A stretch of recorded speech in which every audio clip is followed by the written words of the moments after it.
മനസ പാപ്പനംകോട് തീപിടുത്തത്തിൽ കൊല്ലപ്പെട്ട രണ്ടാമത്തെ ആള് ബിനുകുമാർ എന്ന് തിരിച്ചറിഞ്ഞിരിക്കുകയാണ്. നേരത്തെ ബിനുകുമാർ ആയിരുന്നോ എന്നൊരു തരത്തിലൊരു സംശയമുണ്ടായിരുന്നു. ശാസ്ത്രീയ പരിശോധനയിലാണോ ഇക്കാര്യം വ്യക്തമായത്? തീർച്ചയായും മിനിഷ സൂചിപ്പിച്ചതുപോലെ തന്നെ സെപ്റ്റംബർ 3-നായിരുന്നു ഇത്തരത്തിൽ ഒരു സംഭവം ഉണ്ടാകുന്നത്.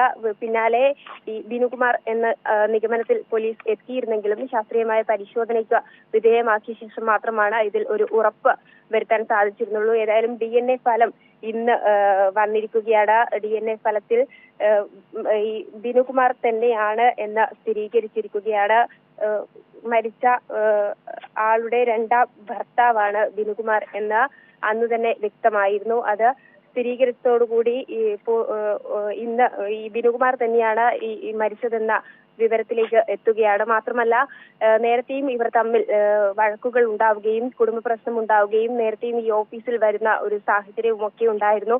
അത് സമീപത്തുള്ള ആളുകളും പങ്കുവച്ചതാണ്. ഏതായാലും പോലീസിന്റെ നിഗമനം ഉറപ്പിക്കുന്ന പരിശോധന ഫലം കൂടി വന്നതോടെ ഇക്കാര്യത്തിൽ പൂർണ്ണ വ്യക്തത വന്നിരിക്കുകയാണ്. ശരി മാനസ.